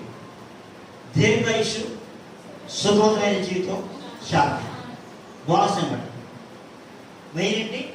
శరీరానికి స్వస్థత, మనసుకు శాంతి, ఆత్మకు రక్షణ. హల్లెలూయా. ఎప్పుడు ఆయన దగ్గర ఉండి ఆయన చట్టంలో మనం ఉన్నప్పుడు, ఆయన చట్టంలో దేవుని చట్ట ప్రకారంగా మనం ఉన్నప్పుడు ఏమేమి ఇస్తానన్నాడు? మనసుకు శాంతి, ఆత్మకు రక్షణ, శరీరానికి స్వస్థత. అందులో ఏమున్నాయి? దీర్ఘాయుష్యు, సుఖమైన జీవితం. కొందరు అంటారు ఏమ్మా ఎలా ఉన్నారంటే, ఏం పాస్టర్ గారు ఎందుకు వచ్చే జీవితం అంటే చచ్చిపోతే బాగుందండి అనేవాళ్ళు ఉన్నారు. కారణం ఏంటంటే అన్నీ ఉన్నాయండి, నెమ్మది లేదండి. అన్నీ ఉన్నాయి కానీ నెమ్మది లేదు. వాళ్ళు గౌరవించే వాళ్ళు లేరు.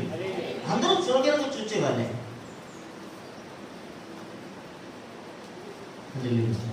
పెద్దవాళ్ళు ఎప్పుడు కూడా ఇంట్లో ఉన్న పెద్దవాళ్ళు ఇంట్లో మనం ఏం చేయాలి? వారు ఎంత చదువుకుంటారో తెలియదు, అది మనం ఏం చేయాలి? గౌరవించాలి. వారు చనిపోయే ముందు చులకన జీవితంతో వారు చనిపోయినట్లయితే అది వారికి నెమ్మది కాదు, మనకి నెమ్మది అవుతుంది, మనం కూడా గౌరవిస్తాం. దేవుని స్తోత్రం. పెద్దవారిని ఇప్పుడు కూడా ఏం చేయాలి? గౌరవించాలి. ఈరోజు చాలా మంది పిల్లలు తల్లిదండ్రులు చాలా నిర్లక్ష్యం చేస్తూ ఉన్నారు. ఏం సాధించావు, ఏం పెట్టావు, ఏం సంపాదించావు, వెళ్ళు, ఉన్న వాళ్ళే పోయిన వాళ్ళే నీ కొడుకులు ఉన్నారు, పనికి మంది కొడుకు. మనం ఏమి ఎత్తుతామో అదే కోసం గట్టిగా స్తోత్రం. మరొక విషయం ఏంటని చూసినట్లయితే 6 రోజులు కష్టపడి 7వ రోజు దేవుడి సన్నిధికి రమ్మని చెప్పిన దేవుడు మరొక మాట కూడా చెప్పాడు. నీ సంపాదన అంతటిలో 10వ భాగము యెహోవా సొమ్ము అని. ఎవరి సొమ్ము? ఎంతమంది ఈ 10వ భాగాలు దేవుడి సన్నిధిలో నమ్మకంగా ఇస్తూ ఉంటారు? హల్లెలూయా. పాస్టర్ గారు ఇదిగో నేను బాప్తిజం తీసుకున్న దగ్గర నుంచి నేటి వరకు నా 10వ భాగం నేను కరెక్ట్గా ఇస్తానన్న వాళ్ళు ఎవరైనా ఉంటే నేను సన్మానం చేద్దాం అనుకుంటాను. కొంచెం 10వ భాగం ఇచ్చిన మేమే ఇస్తున్నాం అన్నట్టుగా ఉంటాను. ఎవరి కోసం ఇస్తాం? ఎందుకంటే బాగానే నష్టమేంటి? స్తోత్రం. పొద్దుట ఒక బాబు ఫోన్ చేసి, పాస్టర్ గారు నేను 10వ భాగం అది వేసానండి ఈరోజు అకౌంట్లో అన్నాను. నేను రిటర్న్ పంపించేస్తున్నాను ఆయన అని చెప్పాను. ఏంటి కారణం అని అడిగినట్లయితే, కృతజ్ఞత కూడిక నెలకు ఒకసారి ప్రార్థన జరుగుతూ ఉంది. ఆ ప్రార్థన మీరు రాలేదు కనుక, ఇచ్చిన వారు రాలేదు కనుక అది నాకు అక్కర్లేదు. నా దేవుడిని కనపరచలేనప్పుడు నాకెందుకు? నాకు అంత కనీసం ప్రత్యేకత ఉండాలి కదా. అయ్యో నేను దేవుడి సన్నిధికి వెళ్ళలేకపోయాననే ఇది ఉండాలి కదా. అంటే దేవుడు అడుక్కునేవాడా? పాస్టర్ గారు అడుక్కునేవాడా? నేను సంఘం పెడతానని నేను రాలేదు, దేవుడు పంపితే వచ్చాను. హల్లెలూయా. గత దినాన్ని మీకు ఒక మాట చెప్పాను మీ అందరికీ కూడా. పాస్టర్ గారు, వేరే పాస్టర్ గారికి నాకు జరిగిన డిస్కషన్, మీరు చాలా మంది లేరు. ఒక ఆదివారం అడిగి కానుక ఎంత అని పాస్టర్ గారు నన్ను అడిగాను. ఎంత సంఘం కదా మీరు, ఎంత అడిగి ఎంత అని చెప్పాలి. ఎంతమంది వస్తున్నాను అడిగాను. తప్పుడు 100 మంది ఉంటారండి, ఇంచుమించుగా 80-100 మంది ఉంటారండి.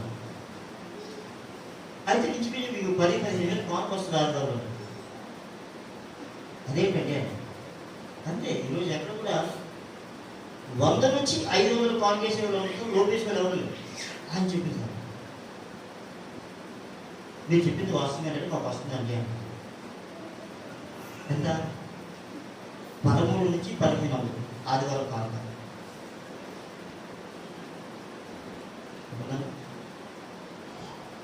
అంటే 15 సంవత్సరాల కింద ఏ కాల్ చేసామో మనకు 100 రూపాయలు కూలి ఉన్నప్పుడు ఏమి చదివి కాల్ చేస్తాం.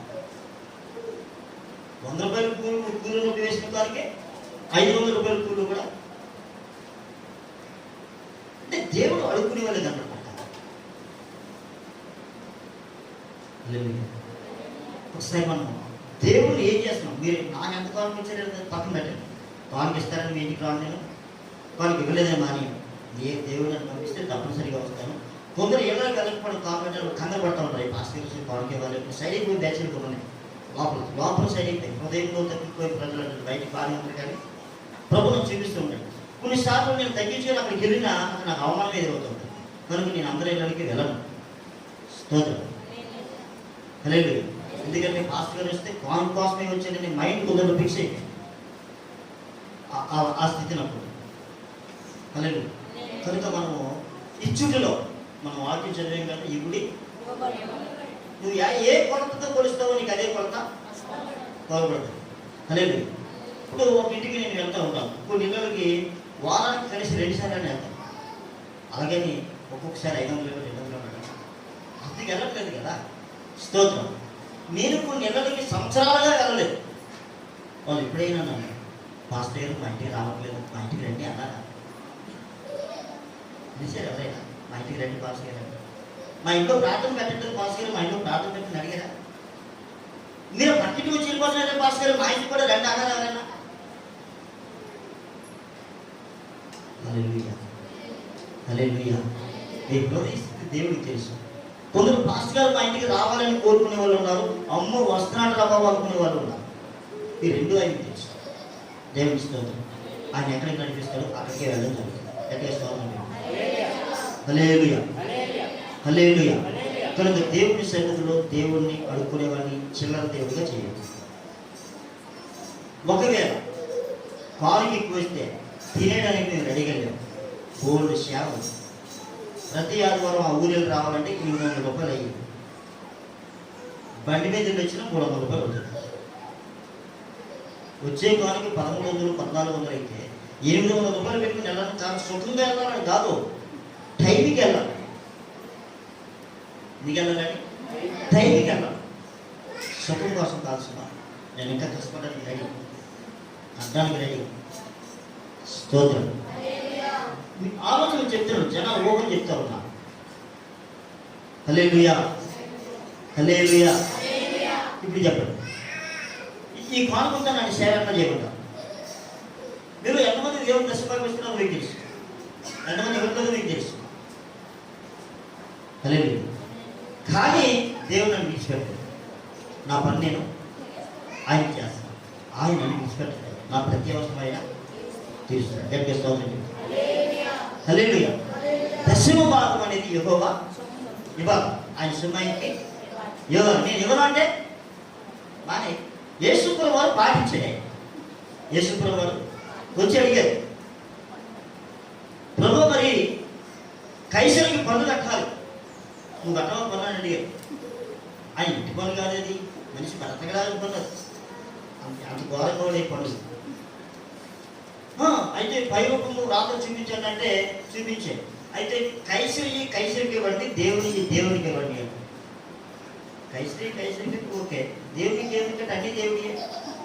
అది కంగారు వచ్చింది అంటే ఒక మాట అన్నారు కాబట్టి అన్నాడు ఆయన అని చెప్పి పేతురుతో చెప్పాడు. పేతురు వెళ్ళి గేలం వేసి ఒక చేప వస్తుంది, ఆ చేపలకు శంఖం ఉంటుంది, అది నీకు నాకు పన్ను కట్టు అన్నాడు ఆయన. 6 షెకెల్ పన్ను. యేసు ప్రభువు కూడా ఏం కట్టారు? లోక సమయం పన్ను కట్టారు. హల్లెలూయా. ఆయన లోకంలో కూడా కరెక్ట్గా, దేవుని విషయంలో ఇంకా కరెక్ట్గా ఉన్నాడు. మరి మనం దేవుని దశభాగం చెల్లిస్తున్నామా? ఎందుకు చెల్లించట్లేదు? చాలా మంది తెలియదు, చెప్తా ఉన్నాం కదా. హల్లెలూయా. ఒకవేళ చెప్తే పాస్టర్ గారు అనుకోవడానికి స్టార్ట్ చేసి అనేవాళ్ళు ఉన్నారు. అందరూ కాల్సిమా దయచేసి అర్థం చేసిన వాళ్ళు ఉన్నారు, బయట చాడే వాళ్ళు కొందరు ఉన్నారు. స్తోత్రం చెప్పి. హల్లెలూయా. నేను ఎవరో సాక్ష్యం చెప్తున్నాను. నేను దశభాగం మీ కుటుంబం మొదలెట్టిన తర్వాత నేను ఆశీర్వదించబడ్డాను. ఎవరు సాక్ష్యం చెప్పారు? ఎవరు ఉంటానా? దేనా? స్తోత్రం. హల్లెలూయా. అవి భర్త తెచ్చేది చాలా తక్కువ, అందరికంటే వాళ్ళ జీతం చాలా తక్కువ. అందరు యజమానులు తెచ్చే కంటే వాళ్ళ జీతం తక్కువ, ఎందుకంటే తప్పక పని చేస్తున్నాడు. కానీ వారి నమ్మకం వాళ్ళు చెప్పి సాక్ష్యం చెప్తారు. హల్లెలూయా. దేవుడు మమ్మల్ని ఆశీర్వదించాడు. గట్టిగా స్తోత్రం. హల్లెలూయా, హల్లెలూయా. మనం ఎప్పుడు దేవుడి సన్నిధిలో నమ్మకంగా ఉంటామో దేవుడి దగ్గర నుంచి ఆశీర్వాదం. మనం ఆశీర్వాదం అంటే మూట కాదండి, ఆస్తి కాదు. ఈ రోజు నువ్వు క్షేమంగా ఆరోగ్యంగా ఉన్నామంటే ఆశీర్వాదమే. నీ పిల్లలను కలిసి భోజనం చేస్తానంటే ఆశీర్వాదమే. మనం ఒక ఇంట్లో ఉన్నామంటే ఆశీర్వాదమే. ఈరోజు అన్నీ ఉన్నా కూలీలు చాలా మంది ఉన్నారు. స్తోత్రం. తప్పనిసరిగా మన జీవితంలో దేవుని చట్టంలో మనం ఫాలో అయినప్పుడు, ఏదైనా ఒక సమస్య వచ్చినప్పుడు ఆయన్ని అడగడానికి మనకి అధికారం. ఆయన అడగడానికి మనకి ఏముంటుంది? అధికారం ఉంటుంది. ప్రభు మరి సమస్య వచ్చింది ఎక్కడికి వెళ్ళమంటావు అని అడగాలంటే అప్పుడు నీకు అధికారం ఉంటుంది. నువ్వు అది చేయకుండా ఎలా అడుగుతావు? హల్లెలూయా. కొందరు అంటూ ఉంటారు, అయ్యా మా పిల్లలు మా మాట వినడం లేదండి అంటారు. ఆస్తికులు మా పిల్లలు మా మాట వినడం లేదండి అంటారు. ప్రభు మాట వింటుందంటే వాళ్ళు నా మాట వింటాయి కదా, వాళ్ళ పిల్లలు వాళ్ళ మాట వినడానికి.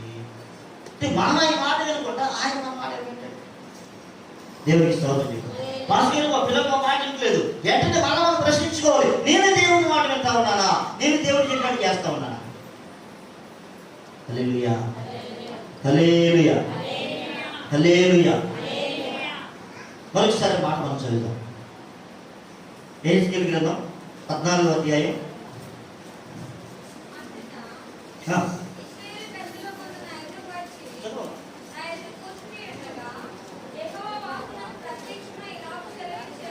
యెహోవా వాక్కు నాకు ప్రత్యక్షమై నాకు ఎలాగూ సెలవిచ్చెను. ఒక్క నిమిషం. దైవజనుడు యెహెజ్కేలు కూర్చుని ఉన్నాడు. ఇశ్రాయేలు జనులలో చాలా మంది ఆయన దగ్గరికి వచ్చాయి. ఏదో సమస్య పాస్టర్ గారు చెప్పుకున్నాం వచ్చే, పాస్టర్ గారితో ప్రార్థన చేయించుకున్నాం వచ్చే. ఇప్పుడు వాళ్ళు అక్కడే ఉన్నారు. దేవుడు మాట్లాడటం ప్రారంభించాడు. దైవజనుడు ఎవరు మాట్లాడుతున్నారు?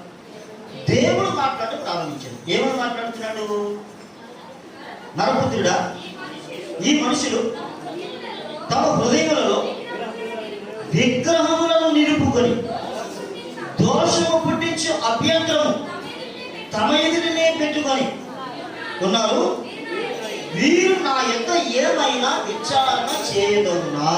దేవుని స్తోత్రం. ఎలా ఉన్నారంటే వాళ్ళు హృదయాలలో విగ్రహాలు ఉన్నాయట. ఎందుకు వచ్చారంటే దేవుని దగ్గరికి?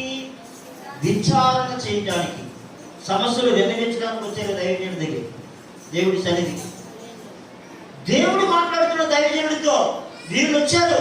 ఎలా వచ్చారు వీళ్ళు? ఎలా వస్తారంట? నా జనులైనట్టుగా. ఎవరు చదువుతారన్నమాట?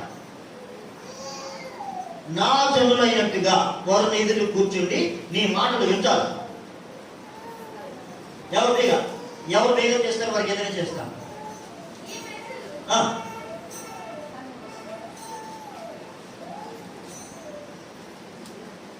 పేజీలో ఎడమకుంటారు. నా జనులు రాదగిన విధముగా ఏం తెలుగు చెప్పమ్మా అమ్మా. యెహెజ్కేలు 33వ అధ్యాయం వచనము 31. వేగం తీయండి, చదవమ్మా. నా జనులు రాదగిన విధముగా వారిని ఎందుకు వచ్చి నా జనులు అయినట్టుగా నీ ఎదుట కూర్చుండి నీ మాటలు విందురు కానీ సాక్షాత్తు దేవుడు చెప్తున్నాడు. ఎవరితో చెప్తున్నాడమ్మా? దైవజనుడితో చెప్తున్నాడు. ఎవరి జనులని చెప్తున్నాడు? వాళ్ళకి దేవుడు నా ప్రజలే, నా పేరు పెట్టబడిన వారే. ఎవరు వాళ్ళు? నా పేరు పెట్టబడిన వారే, నా ప్రజలు, నా జనులు నీ దగ్గరకు వచ్చి దైవజనుడా నీ దగ్గరకు వస్తారు. నా ప్రజలుగానే నీ ముందు కూర్చుంటారు కానీ వారు నువ్వు చెప్పిన మాట వారు వినరు. పెద్ద గవర్నమెంట్ ఆయన మాట్లాడుకుంటే ఆశీర్వాదం ఎక్కడి నుంచి వస్తుందండి? హల్లెలూయా. దోషము పుట్టించు అభ్యంతరమును తమ ఎదుటనే పెట్టుకొని ఉన్నారు. వీరు నా దగ్గర ఏమైనా విచారణ చేయదగునా? హల్లెలూయా. ఈ మాట మాట్లాడి నేనంటే కోపం వస్తుంది. ఈ మాట మాట్లాడి నేనంటే ఎందుకు కోపం వస్తుంది? అమ్మా నీకోసం నేను ప్రార్థన చేస్తాను, జస్ట్ ప్రభువా నన్ను క్షమించని చెప్పు. దేవుడి దగ్గర క్షమాపణ చెప్పి నీ కోసం ప్రార్థన చేస్తాను. క్షమాపణ చెప్పరు. నేను ఎలాగ ఏం జరుగుతుంది అక్కడ నీ ప్రార్థన చేసిన? దేవుడి సన్నిధిలో ఒప్పుకోకుండా నేను ప్రార్థన చేసే పరిస్థితి నేనేమన్నా దేవుడా? దేవుడు స్వయంగా చెప్తా ఉన్నాడే, వారు నా జనులైనట్టుగా నీ దగ్గరకు వస్తారు కానీ వారు నా ప్రజలుగా నీ దగ్గర కూర్చుంటారు కానీ వారు నీ మాటలు వినరు. ఇంకొక దగ్గర అంటాడు, వారికి నువ్వు వాయిద్యమును బాగుగా వాయించు. అమ్మా మంచి స్వరము కలిగిన గాయకుడిగా. అంటే పాము మాకు ముందు అది ఊతుంటే ఇలా ఊతుంటే అయ్యేంత డ్యాన్స్ చేస్తూ ఉంటుంది. చాలా మంది ఎలా ఉంటుంది వాకింగ్ చెప్తూ ఉంటే ఈ టైంలో డ్యాన్స్ చేస్తూ ఉంటారు ఇక్కడ నా దగ్గర. అంటే ధైర్యం ఎలా ఉంటాడు? బిల్లు ఊరి వాళ్ళగా ఉన్నాడు, డ్యాన్స్ చేసే వాళ్ళగా ఉన్నారు. కానీ ఎవరు మాట్లాడరు? ఎవరు ప్రజలుగా ఉన్నారు? ఎలా లేదు? ఆ బ్రతుకులు అలాగే లేవు. సూపర్ ఉంది కానీ బ్రతుకులు అలాగా దేవుని ప్రజలుగా కనపడతా ఉన్నాం కానీ బ్రతుకులు దేవుని ఆయన ఏమంటాడు? నా పుత్రుడా, వీరు తమ హృదయంలో విగ్రహాలు నిలుపుకొని రోషం గురించి అభ్యంతరము తమ ఎదుటినే పెట్టుకొని వారి దగ్గర విచారణ చేయడానికి వస్తున్నారు.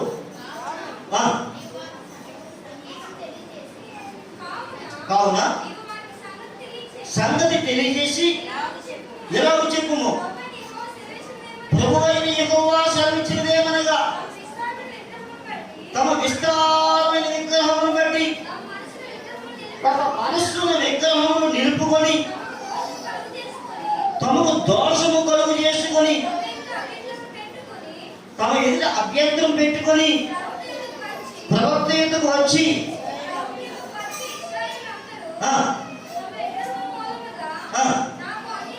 తమ విగ్రహముల మూలముగా నాకు అయ్యాయి. ఏంటంటే ఎక్కడైన విగ్రహాలు మూల కాదండి, దేవుడి మూల కాదు, మనస్సులో ఉన్నాయి, హృదయంలో ఉన్నాయి, మనస్సులో ఉన్నాయి. ఏంటంటే చెప్పు, వాక్యం ఎంతో ఉంటారు, ఏంటంటే చెప్పు, మేము దాని ప్రకారమే చెయ్యం. మనసులో నిర్ణయం అయిపోయింది. ఏముంది? మనసులో ఒకటి ఉంది, ఒక విగ్రహం ఉంది, ఒక కోరిక ఉంది. ఇస్కరేట్ ఏదో ఉన్నట్టుగా ఆడి కోరిక ఏమిటి? విగ్రహం, పొలం కొనుక్కోవాలి. యేసు ప్రభు స్వయంగా మాట్లాడుతూ ఉన్నాడు, యేసు ప్రభు ద్వారా పనిచేస్తూ ఉన్నాడు. కానీ గవర్నమెంట్స్ పొలం ఎలా ఉన్నాడు? శిష్యుల్లో ఒకటిగా ఉన్నాడు. లోపల ఏముంది? విగ్రహం. ఈరోజు కూడా మనకేమున్నాయి? చాలా మందికి విగ్రహాలు ఉన్నాయి. ఏమన్నా బంధువులు అనే విగ్రహాలు చాలా మంది ఉన్నాయి. ఏ విగ్రహం? బంధువులు. బంధువుల కొరకు దేవుడి సన్నిధి కూడా ఖాతరు చేయట్లేదు, సువార్త ఖాతరు చేయట్లేదు, మీటింగ్లు ఖాతరు చేయట్లేదు, ప్రభు వల్ల ఖాతరు చేయట్లేదు. ఏమంటే బంధువులు. ఏది మన విగ్రహం? బంధువులు, కోరికలు. కొందరికి బొగ విగ్రహం. ఏ విగ్రహం? బొగ. నాశనమే వారి అంతము, వారి కడిపే వారి నాశనం అయిపోయేవారు అంతము ఏంటంట? మరి కడుపు వారు. కానీ కడుపుని ఎవరు దేవుడిగా చూసుకుంటారో మరి ఏమవుతారు? నేను చెప్పానా? నమ్మకం చదివండి, సీరియస్గానే నమ్మచ్చు కదా. నాశనమే వారి అంతము, వారి కడిపే వారికి. ఎందుకని? ఏ విషయంలో సిగ్గుపడాలో ఆ విషయంలో ఏం చేస్తున్నారు? ప్రజలు అతిశయపడుతూ ఉన్నారు. తప్పు చేసిన వారు తప్పు చేసిన సిగ్గుపడట్లేదు, తప్పు మాట్లాడుతున్న మా కోసమని తిరగబడే వారిగా ఉన్నారు. హల్లెలూయా, హల్లెలూయా. చూడండి, మనం ఆరాధించే దేవుడు అతి ప్రేమ కలిగిన వాడు. ఏం కలిగిన వాడు? అతి ప్రేమ. ఎంత ప్రేమ అంటే ఇంకా మీకు చెప్పాను, ఒక ఆడబిడ్డని నుదుట్లో పడిసే రక్తం తాగిన ఇదేమి దేవుడు క్షమించి ఎలా వాడుకుంటా ఉన్నాడు? ఆయన సేవకుడుగా వాడుకుంటాడు. ఏమైనా సామాన్య మనం క్షమించగలమని అర్థం కాలేదు. అదే మన సోనియా గాంధీని అడిగారు. ఆల్రెడీ వారికి 50 జీవో కారణంగా శిక్ష పడిపోయింది. ఎవరికి? రాజీవ్ గాంధీని చంపిన నళిని అనే ఆవిడతో ఉన్న బంధువుకి. ఆవిడ చచ్చిపోయింది, వాళ్ళు 50 జీవో కారాగారం చనిపిస్తున్నారు. ఇంకా అయిపోయింది, వయసు అయిపోయింది. ఈవిడ అడిగారు, అమ్మ ఏమైనా సమస్య లేదండి, వదలడానికి నా భర్త చంపేసి వదలడానికి వీల్లేదా? సేమ్ పరిస్థితి. ఒరిస్సాలో చెప్పేసారు, దైవజనుని 2 పిల్లల్ని, 2 అబ్బాయిని దైవజనుని చెప్పేసారు. ఆయన భార్యని అడిగారు, అమ్మ ఏమంటారు? వారిని విడిచిపెట్టున్నాం. నీ భర్తను చంపేశారమ్మా, నీ పిల్లల్ని. ఆక్రందనే కానీ ఆవేశమే, ఆక్రందనే కానీ ఆవేశము విడిచిపెట్టారు. దేవుడు క్షమిస్తుంది. ఇద్దరు స్త్రీలే. ఒక స్త్రీ వాళ్ళ వయసు అయిపోయింది, ముసలాడు అయిపోయారు, విడిచిపెట్టలేదు. ఇక్కడ భర్తలు చనిపోయి సంవత్సరాలు కూడా కాకుండా ఏమంటే కూడా బూదిరేగింటారు. ఆ మాట ఆ వ్యక్తిని దైవజనుడిగా మార్చింది. ఆ దారసింగానే జీవిస్తారు. హల్లెలూయా, హల్లెలూయా. మన హృదయంలో ఏమనుకోలేదు? ఇప్పుడు చెప్పండి, నాలో ఏ విగ్రహాలు లేవన్న వారు ఎవరైనా ఉన్నారా? నాకు దేవుడే తప్ప ఇంకెవరు లేరన్న. ఇలా ప్రతి విషయం కూడా దేవుడు దైవజనుడితో మాట్లాడుకుంటూ ఎన్నో విషయాలు ఆ దైవజనుడికి దేవుడు తెలియజేస్తుంటారు. ఎవరికి చెప్పని? ప్రజలకు చెప్పండి. ముందున్న వారిని చూసి మనం పడిపోకుండా, అయ్యో వాళ్ళు అలా పడిపోయారు కాబట్టి అలా పడిపోకూడదు అని మనం తెలుసుకోండి. దేవుని స్తోత్రం. హెచ్చించేవాడు ఆయనే. ఎంతగా ప్రేమిస్తున్నాడు? ఆయన ప్రేమించినట్టుగా ఎవరు చెప్పండి? ఎవరైనా పాస్టర్ గారు నన్ను దేవుడి కంటే ఎక్కువగా ప్రేమించేవారు ఉన్నారని ఎవరైనా చెప్పండి తమ్ముంటే. హల్లెలూయా, హల్లెలూయా, హల్లెలూయా. మనం ప్రేమించే బంధువులు ఒక ఆమె అడిగిందట, మీరు అంతగా చెప్తా ఉన్నారు కదా, మరి మా ఆయనను పోషించకపోతే మీరు ఏమైనా పోషిస్తారా అని అడిగింది ఒక తల్లి. అయితే అవసరం చెప్పారట, ఎందుకు పోషించమమ్మా, ఒక 6 రోజుల వరకు మేము చూసుకుంటాం. ఎన్ని రోజులు? 6 రోజులు. బ్రతుకు కావాలి, బ్రతుకు కాలం అంతా చూసేవారు ఎవరైనా ఉన్నారా? దేవునికి స్తోత్రం. ఎన్ని రోజులు చూస్తారు? 2 రోజులు, 3 రోజులు, 4 రోజులు, 5 రోజులు. మొదటి రోజు తలకాయ మాంసం, 2వ రోజు మేక మాంసం, 3వ రోజు చేపలు, 4వ రోజు గుడ్లు, 5వ రోజు ఇటుసారు పచ్చడి. అందుకంటే ఏమంటారు? హల్లెలూయా, హల్లెలూయా. ఎవరు చేస్తారు సాగి? దేవునికి స్తోత్రం. కానీ శాశ్వతమైన ప్రేమతో మిమ్మల్ని ప్రేమిస్తా ఉన్నాను, విడువక ఎడల నా కృప చూపిస్తున్నానని చెప్తున్నాడు ఆయన. దేవునికి స్తోత్రం. ఆ దేవుడు మన నుంచి కోరేది ఏంటంటే, ఆయన చట్టంలో మనం ఉంటే, నా యందు మీరు మీ యందు నా మాటలు నిలిచి ఉంటే, నీకు ఏది ఇష్టమో అడగండి. నీకు సుఖం కావాలా, సంతోషం కావాలా, ఆయుష్కాలం కావాలా, నెమ్మది కావాలా, ఏది కావాలన్నా నేను ఇస్తాను. చట్టం పాటించు.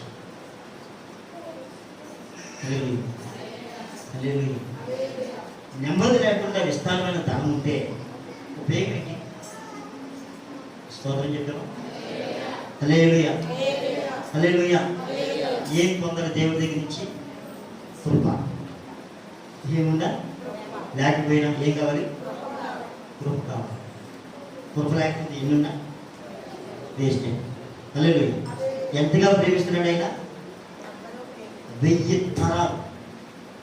ఏమని చెప్పాడు? శాపము 3-4 తరాలే కానీ ఆశీర్వాదం 1000 తరాలు అన్నాడు. హల్లెలూయా.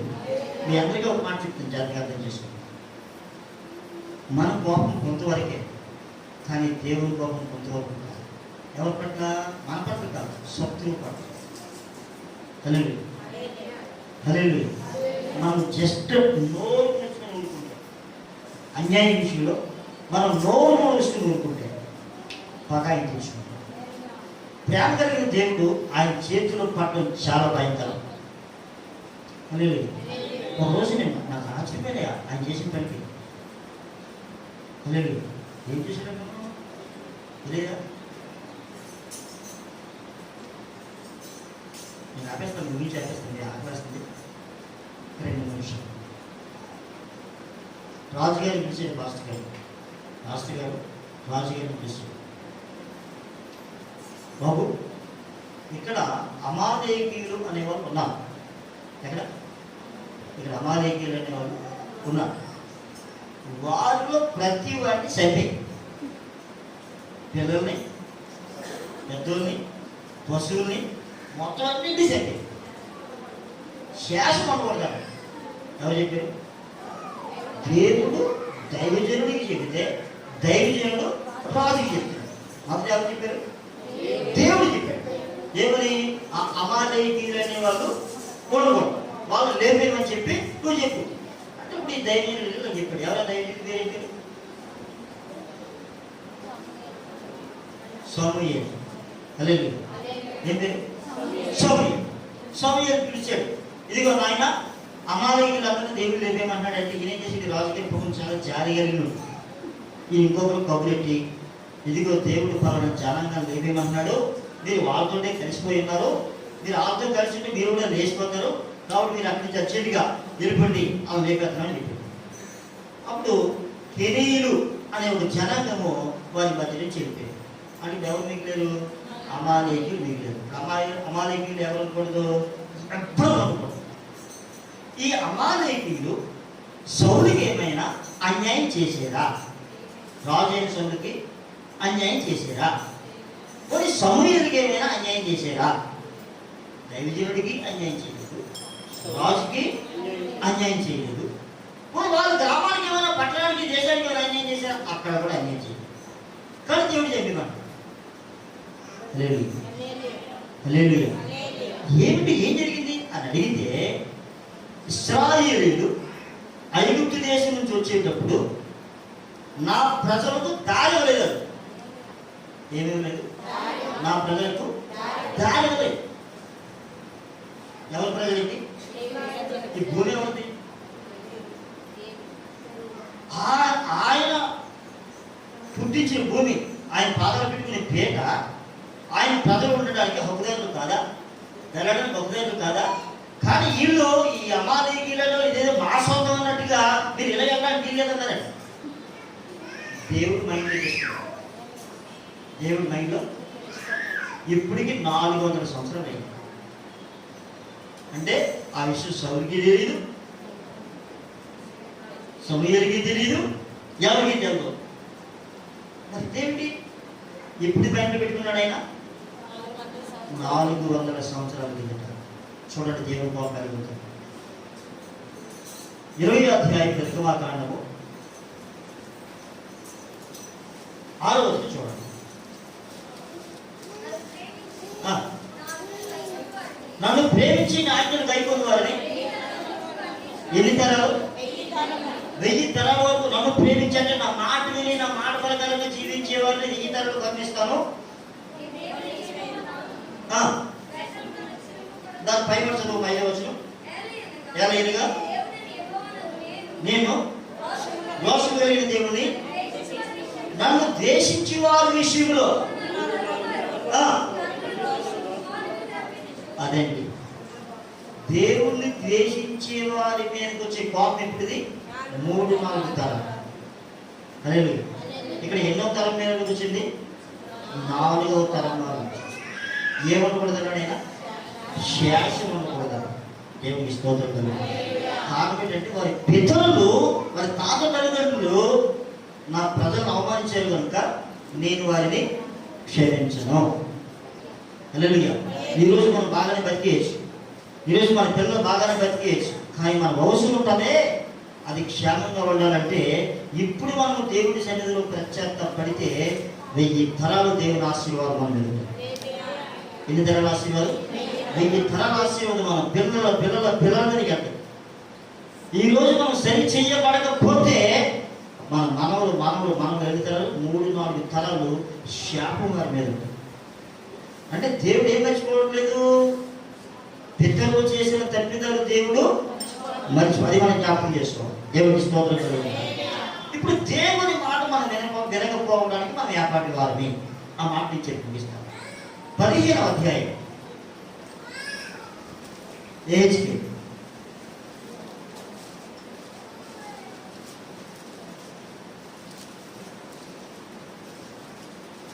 1వ వచనం ఒకసారి చూడండి. మరియు యెహోవా వాక్కు నాకు ప్రత్యక్షమై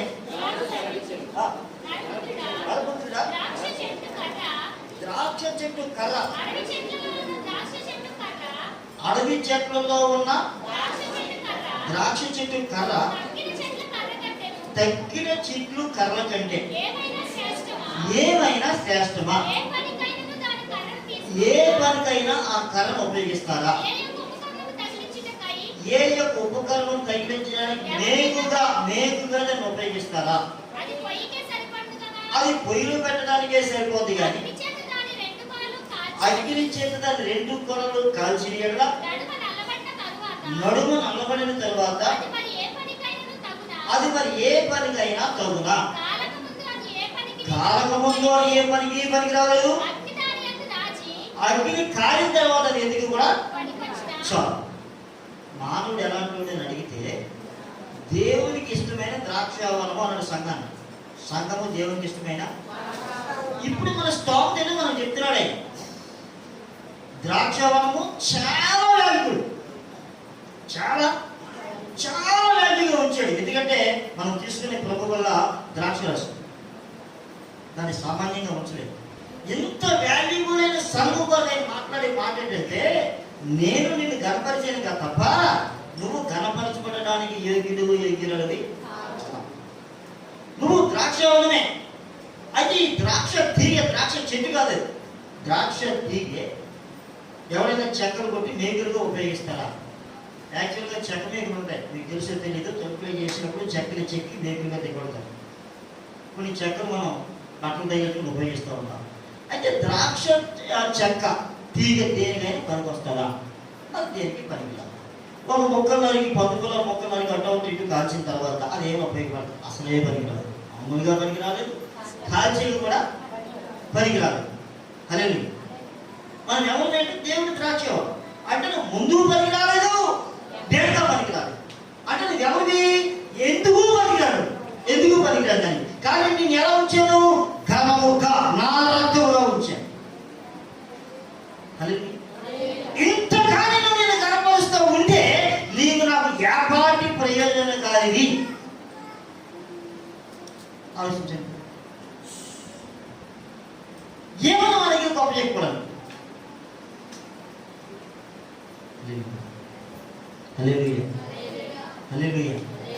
దేవుడు ధృవీకరిస్తే అసలు మన బతికే. ఆయన ధృవీకరించకపోతే మనమే ధృవీకరిస్తూ ఉన్నామే. ఏమైపోతామని అసలు ఆయన లేకపోతే జీవితం ఉందా, బ్రతుకుందా? స్తోత్రం చెప్తుంది. ఏం జ్ఞాపకం చేశాడు? నువ్వు వ్యాపాటి వాడు, వ్యాపాటి వాడు. నేనేం చేస్తున్నాను? కనపరుస్తున్నాను. ఎంతగా కనపరుస్తున్నాడు? అద్వితీయ కుమారులతో కూడా కూర్చుండే విధంగా మనకు కనపరుస్తున్నాడు. జయించిన వారిని నాతో కూడా నా సింహాసనం మీద కూర్చుని పెడతానని చెప్తున్నాడు. మనం దేవుని పిల్లలని చెప్పుకుంటా ఉన్నాము, కానీ ఆ క్వాలిటీస్ మాత్రం మనలో కనబడదు. హల్లెలూయా, హల్లెలూయా. చాలా మంది దేవుడికి దగ్గరగా ఉన్నట్టుంటారు, దగ్గరగా ఉంటారు. చూడండి, బోట్లో వల వేసేవాడు బోట్లో వెళ్తూ ఉంటాడు. వల ఇసిరితే చేపలు కూడా పడతాయి. మరి బోటుకి ఏమైనా చేప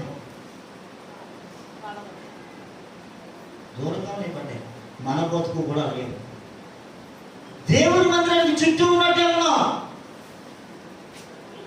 కానీ దేవుని వలలో దేవుడు ఏర్పాటు చేసుకున్న వారిగా ఆయన కరుణించాడు, పరిశుద్ధాత్మనిచ్చాడు, నువ్వు నాశంతో ఉన్నాడు, కానీ మనం కిందే ఉన్నాం. వలలో పట్టుకు మాత్రమే ఆయన ఇస్తూ ఉన్నాడు, లోపల వేసుకుంటా ఉన్నాడు. సముద్రం ఈ లోపం,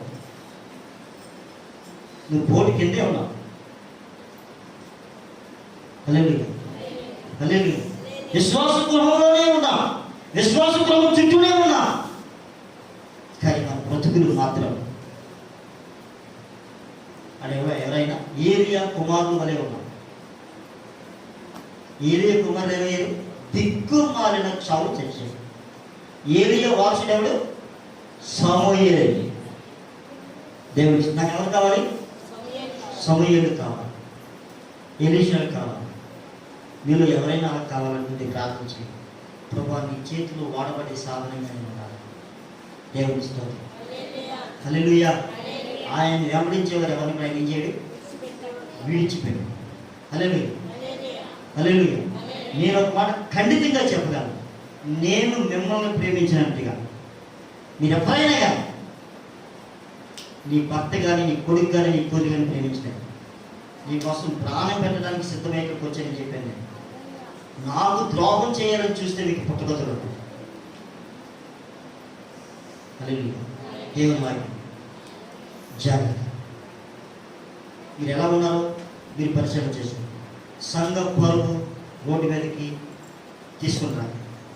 ఏమైనా ఉంటే ఇక్కడే మీరు ఎవరి పట్ల తప్పు చేసి వీళ్ళకి క్షమాపణ చెప్పండి. నీకు ఎవరితో విరోధం ఉండి వీళ్ళకి క్షమాపణ చెప్పండి. మీరు మార్పులు వారు చూడాలి. ఒకవేళ నీ ఎత్తకి నీకు పడ్డదా, వీళ్ళు నీ ఎత్తకి క్షమాపణ చెప్పు. నీ ఎత్త నీకు చెప్తుందని చూడండి, వీళ్ళు మీ ఎత్తకి క్షమాపణ చెప్పు.